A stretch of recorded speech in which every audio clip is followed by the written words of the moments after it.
Greetings, everyone, and good evening. I'm Cheryl Benton. I am so excited that you're joining us this evening for a really special holiday treat. I am the founder and publisher of The Three Tomatoes and The Three Tomatoes Book Publishing, and you're in for a very fun evening. And by the way, we are live, so anything can happen. You never know.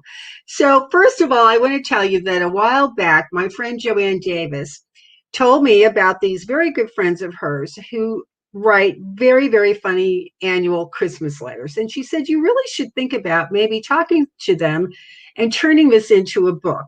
Now, I know right now a lot of you are thinking exactly what I was thinking at the time was like, oh no, not one of those dreaded Christmas letters where the kids are all Phi Beta Kappa, every Ivy League school is pursuing them.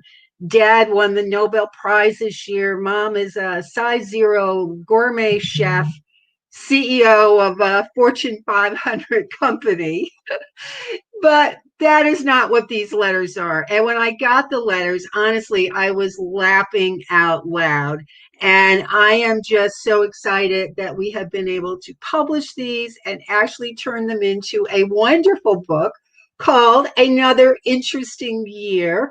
It's also beautifully illustrated, and we'll show you some of the illustrations tonight by Tony Iadidris. And the book tells the adventures and the misadventures, mostly the misadventures of the Fox family, which is Bill and Maru, their two children, Allie and Billy, Toby the dog. They are really a wonderful, perfectly imperfect family. And I promise you, by the time this evening is over, you're not only going to want to buy the book, but you're going to want to be on their annual Christmas letter list, and you will want to be invited to their annual holiday parties. So I think they're going to have to get a much bigger house to accommodate all of us. So now I want you to meet Bill and Maru, and here they are. So this is so fun tonight. I'm so excited that we're here doing this. So welcome, welcome, welcome. Thank you, Cheryl, for having us. It's a thrill for us. Yeah. So before we get started, I want to tell everyone a little bit more about you. Bill and Maru currently live in the Denver metropolitan area. Bill is a marketing executive. Maru is a biochemical engineer, and she's CEO of the family. They've raised two children, Allie and Billy, and two dogs, Toby and Alfie, to adulthood. Easy for me to say. I should have actually had that tequila with you before. I'm actually feeling top right now, right? Yeah. They love to travel, and they've been to over 50 countries. Bill has run a couple of marathons, plays golf. He says poorly, but we don't know about that. Maru loves Zumba, water aerobics, and photography. They've logged in enough hours in emergency rooms to actually qualify for gold status upgrades. And they're well known for their holiday parties, in addition to their Christmas letters, Maru's guacamole, and Bill's Kahlua cake. So now tell us how you first got started writing your Christmas letters and what the first year was, because the book actually starts, interestingly enough, with 2001 and ends with this year. So it's quite an end-to-end years in terms of the book. So when did you start writing them, and what got you going with that? I think the whole thing started in the 90s. We got married in 1991. And by then, Bill was transferred from Japan to Mexico, and his family was in New York. So somehow we needed a way to keep in touch with all his friends and family. So the Christmas letters was a good way to do that. I have to tell you, we reread those letters, and they were awful. Terrible. They were so boring, right? Awful at the beginning. Yeah, they were boring. They were much like the first ones you mentioned. Yeah. But then we got kids, and like every single parent knows, once you get kids, your life changed forever. And somehow our life was not just like the normal, weird parenthood life. It was very, very, like a lot of things happened. A lot of good things, a lot of weird things, a lot of some sad things. And a way to deal with that was to start writing these letters. Yeah. And essentially then we just decided, you know what? we're going to bear it all, blemishes and all. Let's just tell people what's going on. And so it just went from there. And we just decided that we were just going to talk about all the calamities and the maladies and everything that happened with us that year. And then we found that people were actually starting to enjoy it. They were enjoying our demise, which was kind of a sad thing. That they were looking forward to hearing about what calamity happened to us each year. Right. Well, it's wonderful, and that's what makes everything so wonderful about this book, is that it's truly authentic and it's honest, and it is, parts of it are just so laugh out funny. So why did you decide that this should be a book? Aside from the fact that Joanne and I both encouraged you to do this book. Well, I have to say, when you first talked to us about it, Cheryl, I was just like, I don't know. I mean, like, this was it was kind of just our dopey Christmas letters. We were like, really? Would this actually make a book? I mean, really, wasn't it the thing? It took me like 3 months. He asked me, he said, can I please have those copies? And I was like, yeah, like, why? It took me 3 months to look into my files to give him actually the file. Yeah, it wasn't that we weren't taking it seriously. We just didn't think anyone else would really take it seriously. And then, as you know, we have a couple of friends who are who are accomplished publishers. We have Mary Jordan, who's a Pulitzer Prize winner. We have Jenny Fields. And so when we started to do it, we sent them the manuscript or the early drafts. They're like, what do you think? And we got these letters like, oh my God, they said that they were laughing their butts off. We're like, okay, if they, and I was like, Mary, seriously, is this a book? And she's like, oh my God, I think that this is a great little book. I definitely think you should go forward with it. So then we're like, okay, we'll do it. We'll just go forward. And also, just because we don't want to make it about ourselves. I mean, we're involved with charity work. I'm on the board of this group called Urban Peak. So we decided if we were going to bare our souls and put ourselves out there, that we wanted to do it on behalf of charity. So we're using a significant portion of the proceeds to going towards Urban Peak to support that. And that made it, then we were like, okay, we had a purpose. Right. So let's go forward and do this thing here. Wow. And that's really wonderful. And honestly, I thank you for sharing them with all of us, because it is such a gift. And especially this year, it's a really special gift to all of us, because we all need some humor and laughter in our life right now. So now you're going to be reading some excerpts tonight from a few of the letters. And I'm going to pop up some of the really wonderful illustrations too. And I think we're going to start off with 2005, which we call the year you bought the ugly house. Yeah. Yes, this is the ugly letter house. And it just, as for the viewers, a little background here. So we were living in Hastings-on-Hudson, New York, up until 2004. And then when I was recruited by a company to move up to the Boston area, we had to find a new house. So we had just built a house in New York that we loved, that we thought was awesome. And when we decided on the town that we wanted to live in, called Medfield, it was a seller's market and we couldn't find anything. So we ultimately decided on what the story of this letter is about here. So here's how it goes. 2005. To all our dear friends, we hope this letter finds you all doing well. It was another interesting year for the Fox family. The big news this time around is the renovation of our house. We bought an ugly house. We knew the place had great potential when we bought it, but it was ugly. A poor imitation of the Brady Bunch ugly house. A wake up in the morning and scream, what were you thinking, ugly? But we made a low offer and that wasn't refused. So with faith that it did have potential, we entered into the brave underworld of renovation. And we are thrilled with the results. And so are the folks who live nearby. People, and lots of people, used to come up to us and say, you bought an ugly house.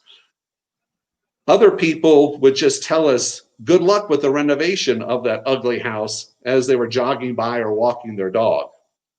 Now, most people say that they cannot believe that we saw such potential in such an ugly house, and we're flattered. We purchased the Swan. The end result is much better than we had imagined, and we owe much to the architect and the contractor. Okay. When have you ever heard anyone praise their contractor? The only time we have ever heard that is when their contractor went through their lawyer after the horrible job that they had done.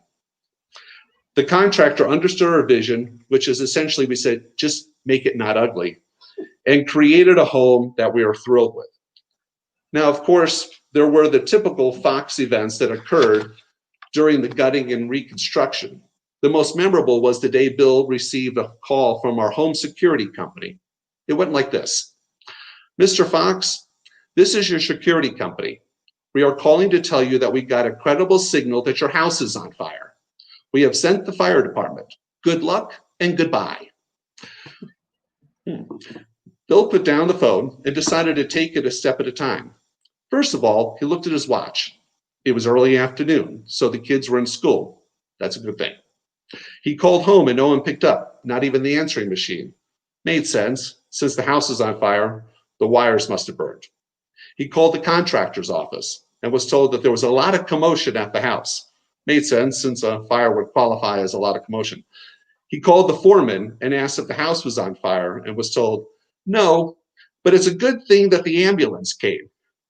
So, of course, Bill swallowed hard and he was like, "What the hell is going on?" That's when he was told that two of the members of the demolition crew, Dumb and Dumber, had cut through a set of live wires. And so while the house was not on fire, their hair did catch on fire. And so while everything was put together again, including the electricity and such, the last we saw of the dynamic demolition duo, that afternoon, they went back to destroying other ugly homes.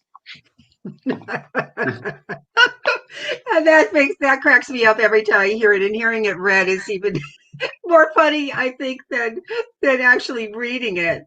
So now we have several of your friends here with us tonight, who many of them have actually been involved in some of your capers and adventures too, and they'll talk about that. But the first person I want to bring in is Joanne Davis, because she's kind of responsible for bringing us all together. And hi, Joanne. And Joanne and Bill became friends in 1995 when they both worked at Bozell Worldwide. And she became friends with Maru when she went to Hong Kong on a business trip, which is where Bill and Maru were living at the time. And they're all world travelers and have remained close friends ever since those early times. And as I said, she's the one who instigated this book. Oops, wait a minute. Let me bring you back, Joanne. I meant to remove me. Hold on, hang on. Here I am. Hi there, everybody. And congratulations. Hey, Joanne. Foxes. We're so excited. I love connecting people.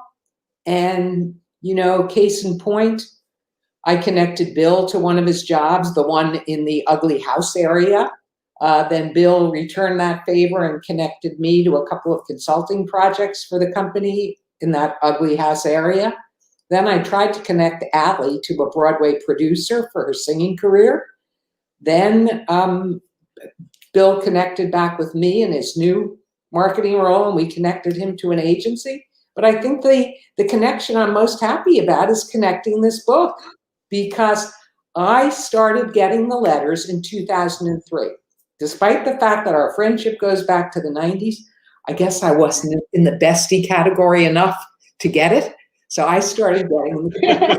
Sorry, Joanne. You got to be letter worthy. Yeah, exactly. Letter worthy indeed. Of course. Thank you. And with all good credit to our friends at Seinfeld, right? Spongeworthy. And so I'm going to read you a little bit of my first letter that I remember, because I was screaming, laughing. It was so fun.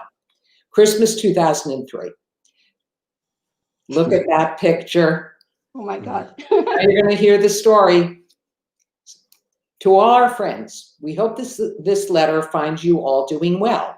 It was another interesting year for the Fox family.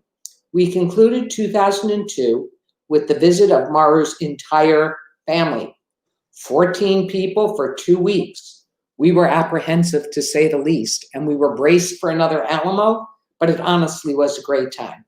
The only incident was when Maru's mother fell down our front stairs and landed in a snowdrift during the Christmas blizzard of 2002.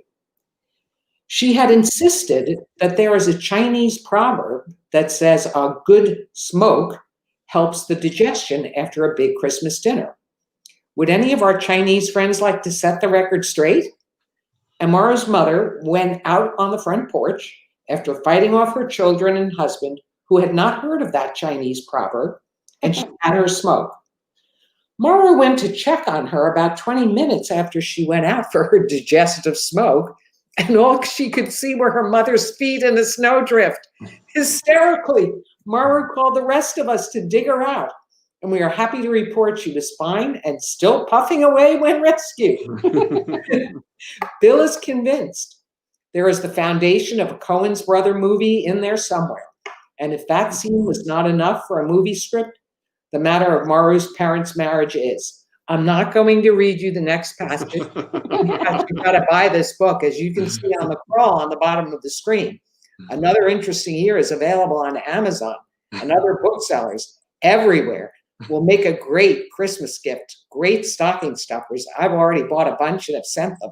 So we'll save the rest of Christmas 2003 when you buy the book. Congratulations again. Hi, thanks, Joanne. And thanks for the plug there, too. That was great. Thank you, John. I'm an advertiser. I sell for a living. Thank you. Oh, that was great. Thank you, Joanne. And we have another chapter, another year you're going to have a little excerpt from. This is the year you almost went to jail, actually. This is one of your caper years, and this is 2006. Okay. Oh, okay. So this year, it was a tough one. We just before that, we just finished the basement, and the contractor, for some strange reason, decided to turn off the sump pumps, and all the beautiful brand new basement was all flooded. And we were just preparing a big Christmas party. So I had that in my mind, and I had to go to the supermarket, and here we go. In typical fashion, we concluded the year with a bang. Bill was at his office when Maru called him from his cell phone, sobbing. With each breath, all she could blurt out between sobs was, "Honey, I killed it! I killed it!" In the background, Bill could hear Ali wailing, "We're going to hell!" And Billy, "We're going to jail!" Then Bill, with surprising calmness, inquired, "What is that they killed?" Considering the reaction to the incident from the murderers. Bill was relieved to hear it was just a deer. Fortunately, no one was hurt, except the deer. The car is repaired, and no one is in jail. Well, Yeah, but we're not quite sure if they're going to hell or not. That's still out there. And then there was another caper too, and this was one where you did think you were going to go to jail. This is the year you stole the piano. So I think we will pop that one up too.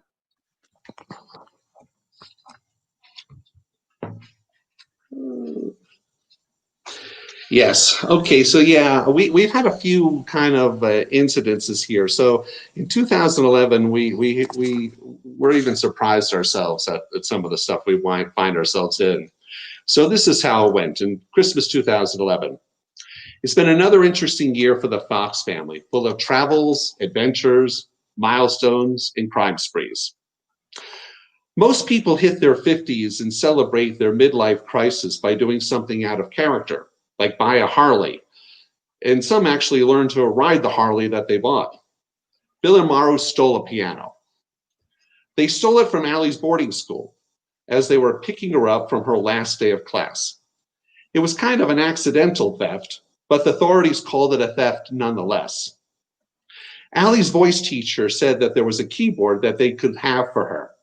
So naturally, they thought that the upright piano in the school's common room that had a vase of flowers and a sign across it saying, "Congratulations, class of 2011, was the keyboard she was referring to. They carefully dismantled it using the toolbox that they stole from the janitor's closet and loaded it into their van. As they were about to make their getaway, the music teacher drove up and, well, caught them. They spent the next 2 hours reassembling the piano under the watchful eye of her not-so-amused husband. Oh, and by the way, none of us in the family even play the piano. And now we have another friend of yours, and let me introduce Maggie Hunt. Maggie is a business analyst. She's one of Maru's best friends from Medfield, Massachusetts, where most of the stories took place. She often helped Maru through the aftermath of Bill and Toby's many hospitalizations. And she actually has Bill's doctor's number on speed dial. Now, that's quite a friend. Hi, everyone. Like you heard, I had the privilege of being Maru and Bill's neighbor for 14 years. So I got to witness firsthand a lot of the events from the book. I witnessed the transformation of the ugly house. I remember Allie walking around the neighborhood to introduce us to Toby when they got their new dog. I was at the New Year's Eve party where Maru thought it was a good idea to give all little children a bunch of confetti and have a free-for-all. I do remember going to the bathroom after and confetti all in the toilet, so I don't know whatever happened with that. Billy did do some ice skating in our backyard in this little pond. I had the pleasure of dancing with Maru at her birthday Zumba party in our pink boas. So I was so excited to hear about that the Christmas letters were going to be turned into a book. And not until I read them year after year, I was reminded of how many times Bill actually went to the hospital and how many crazy events happened to the Foxes.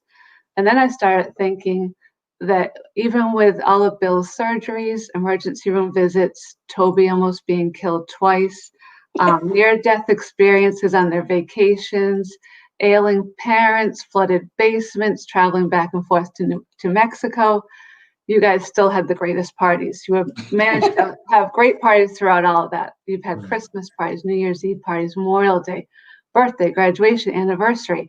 So it's always so fun. And it was a time that the neighbors got together and could catch up on Bill and Maru's latest adventures. And we'd often end by asking them or begging them, please stop trying to create content for your Christmas letter. We will love you, even if you have a boring year. But they can't help themselves. So take 2020, for example. Maru sends me a text, guess who has COVID? Now this is early March, like nobody has COVID yet. So we're like, of course, Bill has COVID. He's like one of the first people in Colorado to have COVID. That wasn't enough for the Christmas letter. He had to get it again 3 weeks ago. So he had to have it twice. So then I started thinking, Bill's a big advertising, marketing guy. Maybe this has been his plan all along to like have all these crazy events, document them, get them published in a book. And I think his ultimate goal is to have a reality show. So I'm thinking, move over, Keeping Up with the Kardashians. Here comes Surviving with the Foxes. And that's a binge-worthy show, I think. But all kidding aside, you can't help but fall in love with Bill and Maru and how they can bring a sense of humor to anything life throws at them. You don't have to know them. You can just read this book and you'll get a sense of who they are and how funny they are. It's become a family tradition in my house when my extended family comes to pull out the Fox family letter and have a good laugh. So Bill and Maru, the neighborhood is so boring and quiet without you, and we miss you so much. And we love you, and we can't wait for many more years of Christmas letters and hopefully that first episode of Surviving with the Foxes. Love you. Thank you, Maggie. Thank you, Maggie. Yeah. Once we can start traveling again, we'll be out there to visit you guys. Or you come here. Yeah, or you come Definitely. here. Yeah. I love the idea of the reality show. I think we're on to something. But there's a producers listening here tonight. I think you've got it. So speaking of emergency rooms, I think just about every year there was an emergency room visit. But there's one in 2012 that we call the best dressed people in the ER room. Yeah. This is another one of our classics. To all our friends, it has been another interesting year for the Fox family, full of travels, adventures, and yes, hospital visits. At the time of this writing, the Fox family is happy to report that the only ER visit this year was for Bill, naturally. It was for a set of stitches in the center of his tongue, a first even for him. But what he lacked in substance, he made up for in style. Maru and Bill were at a formal benefit for Children's Hospital, and it seems that there was a chicken bone mixed in with the sauce. And of course, of the 500 dinners, it landed on Bill's plate. And of course, he chomped down on it. Normally, one would say something to their spouse when there is enough blood to soak several napkins. But they were playing salsa music, and Maru wanted a salsa. So Bill, the wonderful, kind, and caring husband that he is, hid the little problem and stole the napkins off the table one by one to soak up the blood when no one was looking. He finally ran out of napkins to steal, and Maru noticed the blood spilling out of the sides of his mouth. Normally, that would cause most spouses to scream, but she simply said, "Too bad this isn't a Halloween ball. You look like a vampire." While she debated in her head about leaving Salsa, Maru, the wonderful, sensible, caring wife that she is, suggested that they head to the ER before Bill lost another pint of blood. In a tux and ball gown, they made quite the entrance at 2 a.m. amongst the drunks and knife victims. It was the first time in their lives that they were referred to as the best dressed people in the place. And it's a moment that they will cherish always. Oh, another classic story. So now we're going to bring in another friend who has been witness to a lot of your adventures too. And we have Mary Andrews Brown. Bill and Mary worked together at Gray Advertising, and they worked on accounts like Polydent and Polygrip, where they bonded together. That was Bill's little throw-in, not mine. I'm not that corny. But Maru and Mary became fast friends, and when their many moves distanced them, Mary was able to keep up on their lives and their maladies through the Christmas letters. And Mary was also the one who found the missing Christmas letter. We were missing 1 year, and she was able to track that down. So thanks for that. Thank you, Mary.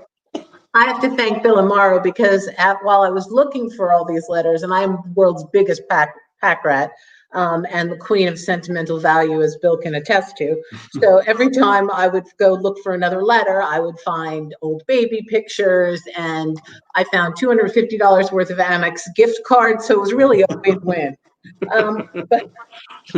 But as I was going through those letters, the first thing that hit me was, Bill really is the poster child for the adage, go big or go home, because everything he does is just over the top. And Bill and Maru, you are just the epitome of really the Blessed Mother, because I don't know who else could have put up with everything that he put you through.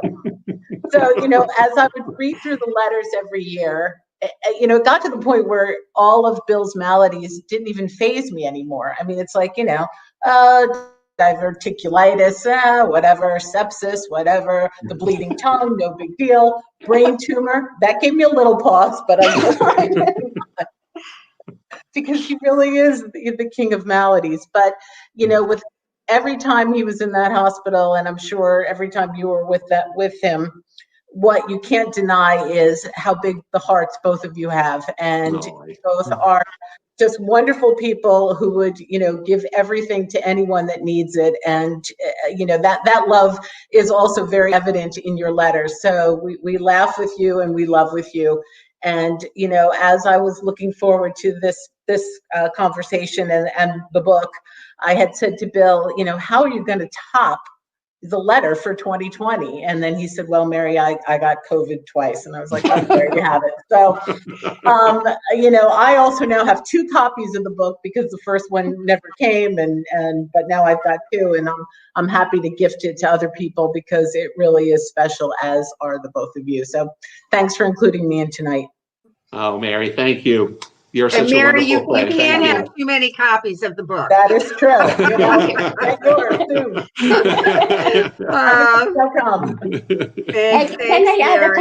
Can I add a comment of what Mary was saying?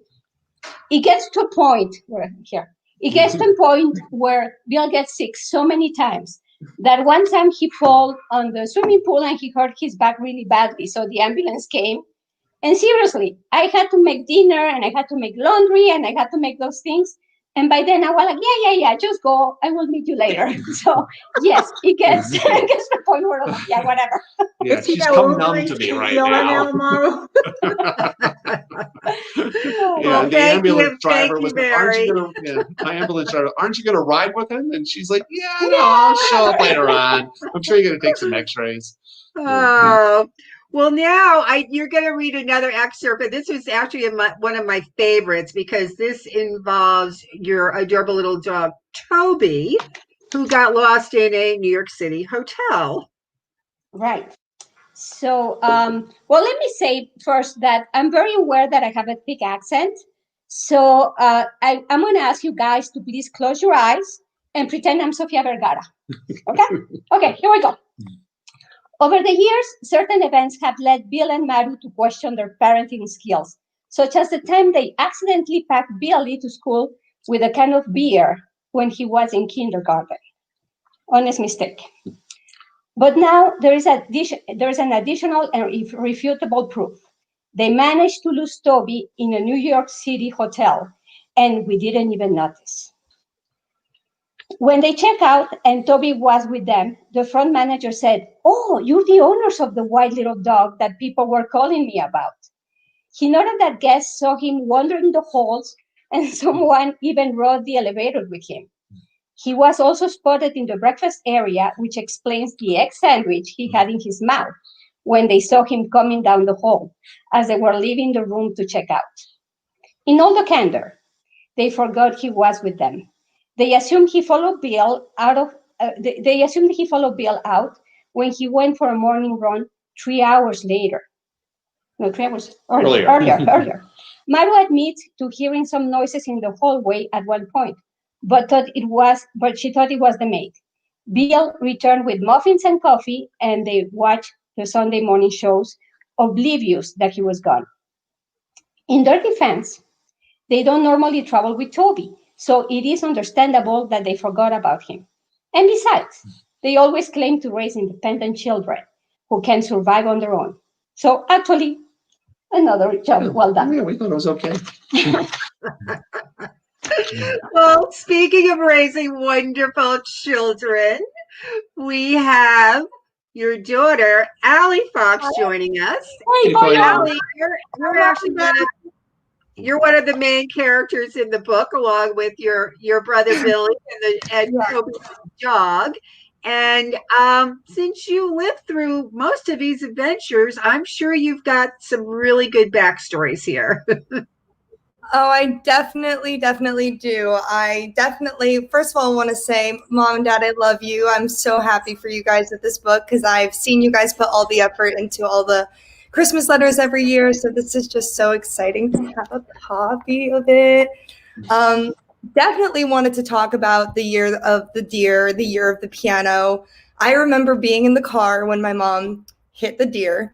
I remember that being just the most, I don't even know how old I was. I think I was like 8 years old. And I just remember stopping really fast and I was freaking out. I don't remember any of it. Like, just like, clearly, I'm just like, we're going to go to hell.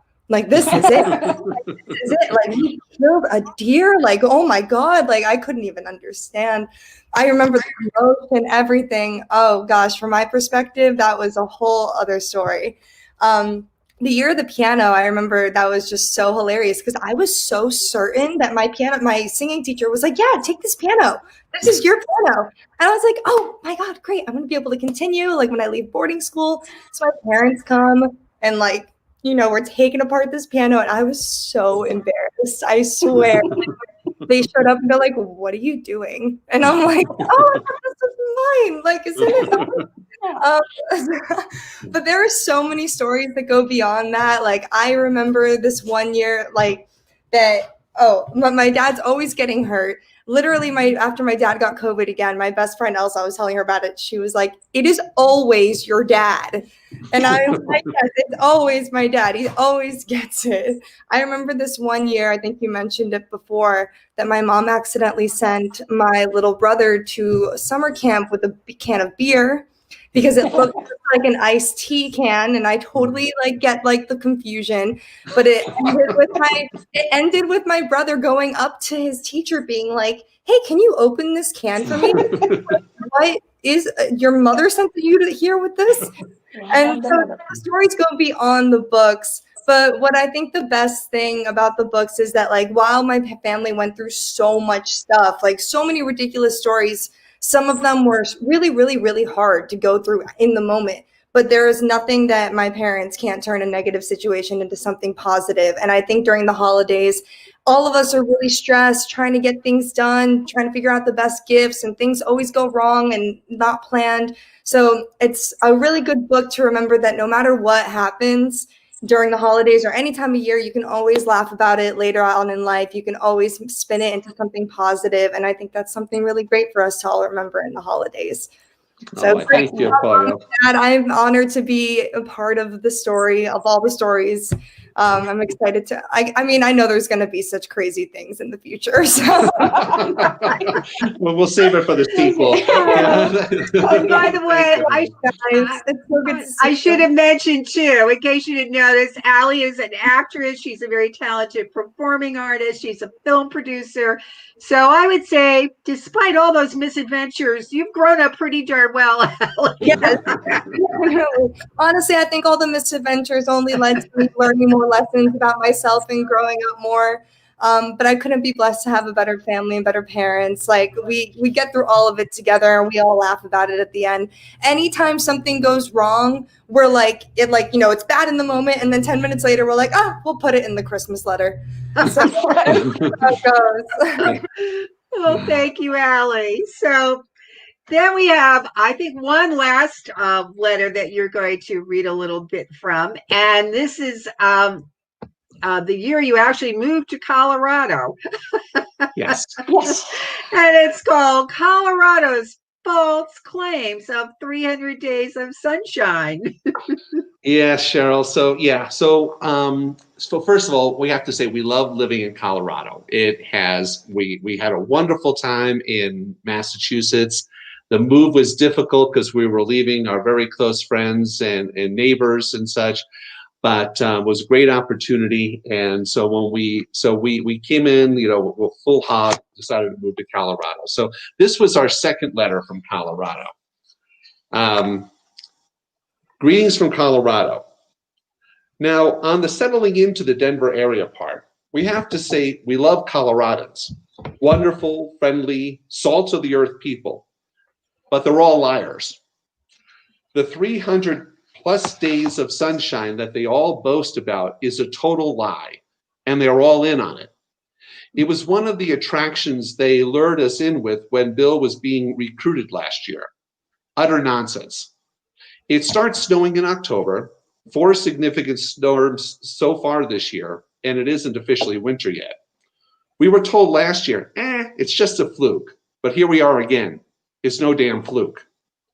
We suspect that they had 300 days of sunshine once, more than a decade ago.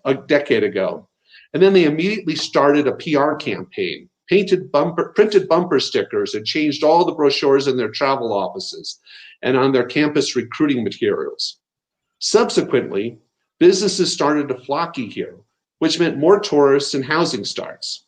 House values started to climb, and so there was no turning back. Kind of a weather Ponzi scheme, and we're all in on it now. Our housing value depends on it. So when people ask, when is a good time to visit? We drank the Kool-Aid and gleefully say, virtually any time. The weather here is perfect year-round. But for the people we really like, we say May or September. The rest is just a crapshoot. Well, now your friends are going to know who the good friends are and the other ones. That little secret's out of the bag. So now we are actually going to bring in a trio of friends. So let me bring them onto the screen here. So we have Jim and Mary Harrington, and we have John Cozy. They have been friends of Bill since high school, so they have stories to tell.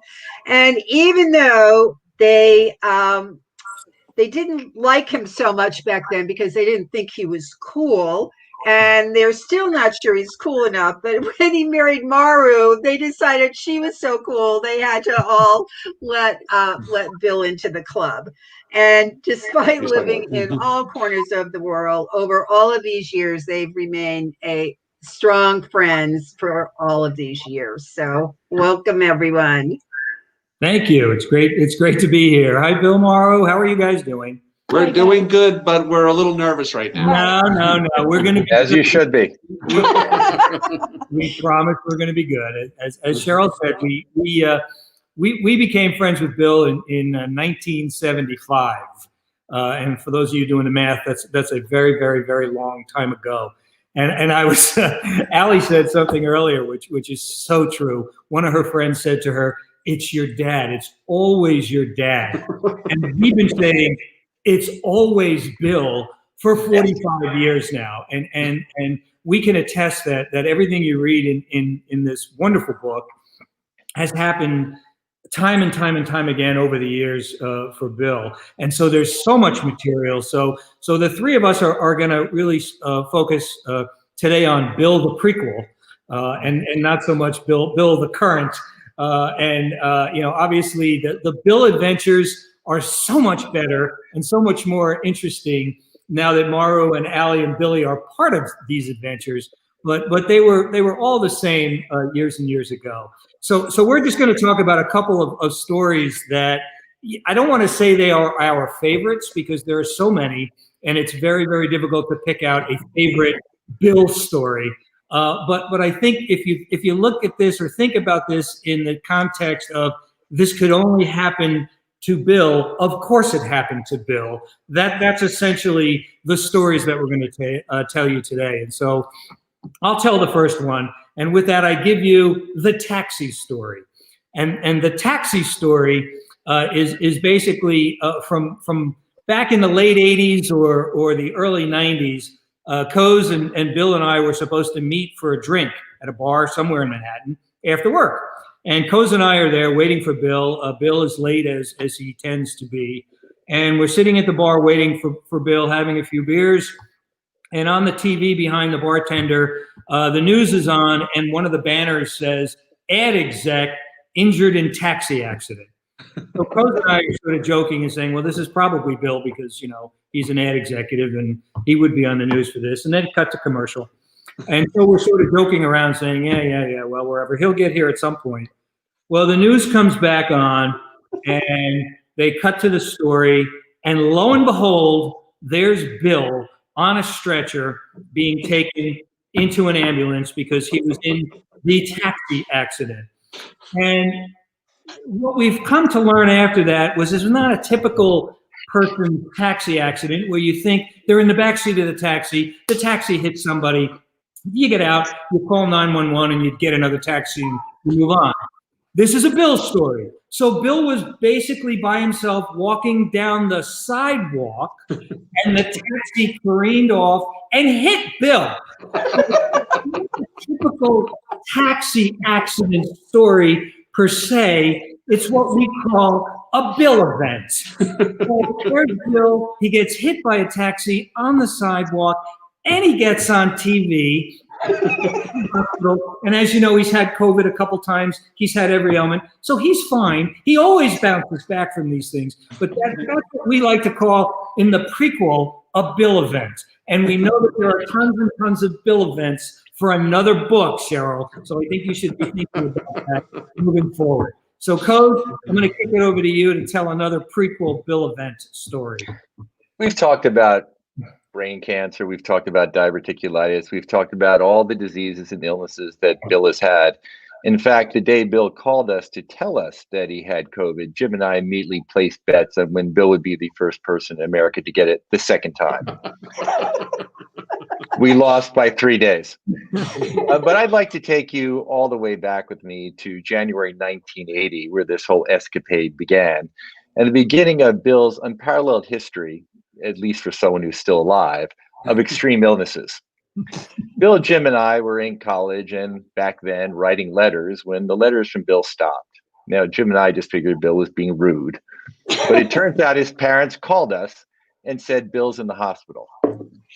Now, normally in college, when you're in the hospital, it's for one of three things: a fraternity prank gone bad and you break an arm, you get mono, or you have alcohol poisoning. But no, not Bill Fox.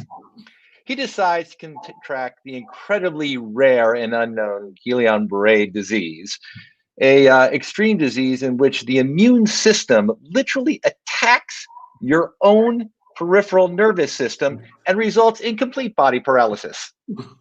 So, yes, Bill's own body attacked itself. Now, showing you our friendship, Jim and I did not sit idly by while our friend suffered. No, we decided we could cash in on this and host a telethon where we tried to break the world record of continuous ping pong playing, bringing fame to ourselves and something for Bill. Unfortunately, this never happened for 3 real reasons. First, it turns out it was a lot of work. I mean, the record went from 24 to 96 hours, and we just figured that's a lot of ping pong playing for Bill. Second, Bill got better. Third, knowing Bill and knowing his history of doing these things, we figured this stuff was going to happen all the time, and that meant Jim and I would be doomed to a life of continuous ping pong playing. And you know what? We were right. As you will read in this fantastic collection of letters, these things actually do happen about once a year to Bill. Now, fortunately, Jim and I no longer have to take care of Bill. That is turned to Maru. And Mary, over to you with some more thoughts about the wonderful Maru. Well, as we said, Bill has been one of my dearest friends since I was 15. And when I met Maru, I immediately loved her. It was love at first sight. But there was a small part of me that wondered, can she really handle life with Bill? What she's getting herself into. Well, I knew Bill had met his ideal match when I ended up going down to Mexico City for their daughter Allie's christening. While Bill ferried his mom and I around Mexico City playing tour guide for 2 days, Maru and her family steadfastly prepared a christening feast for the party 2 days later. They made all kinds of authentic delicacies, and we were just, looking forward to this. Bill said it's going to be amazing. They've been cooking for 2 days straight. The only problem was the morning of the christening, when they went to take all the food out, the Vidania family realized that, oops, no one plugged in the refrigerator.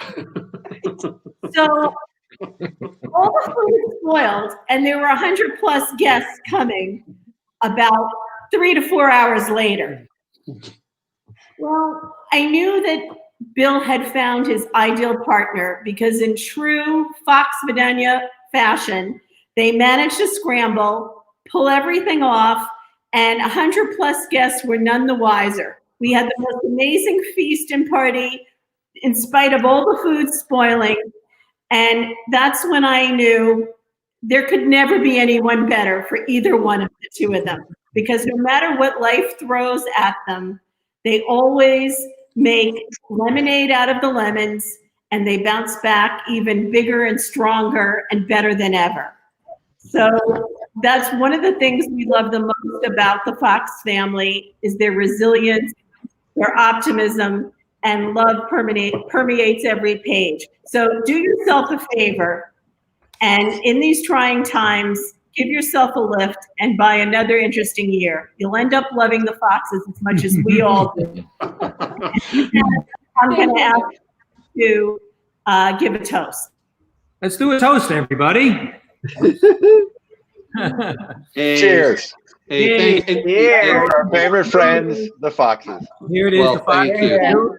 Maru, Allie, and Billy, we're just thrilled to kind of be on this wild ride of adventures with you. And we just love the fact that you handle everything that is thrown at you, and you turn it into a positive, and most importantly, you turn it into entertainment for us. So we're looking forward to more years of wonderful adventures, and we're honored and thrilled to be part of those adventures with each and every one of you. Hear, hear. Cheers. Well, thank you. And thank you, each and one of you. I mean, you guys are just awesome. And thank you for putting up with all of our calamities and for being here. I also want to put a shout out to a few other people. We already mentioned Mary Jordan and Jenny Fields, but then there's also Jim Spiros, who's an old friend and such, who was very instrumental here. A buddy of mine at the office, Kevin Gwill, who's been gave some really interesting ideas on some Facebook stuff as well.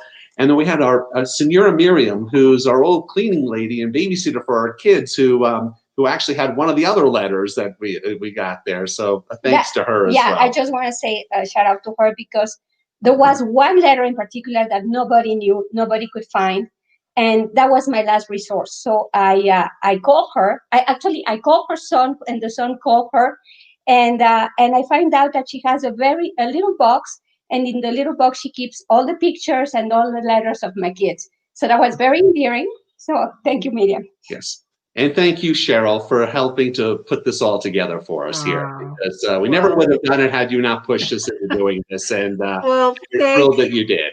Thank you. And special cheers to both of you and your wonderful family, and for sharing these letters with the world. And they are so special. And I just, from the bottom of my heart, I thank you. And it's just been so great to get to know you. And now to get to share you with the world is really terrific. And listen, everybody, this is a fabulous gift for the holidays. It's going to cheer people up. It's going to give them laughs. It's wonderful. So everybody needs to go out and buy the book. So I thank you. I thank you all.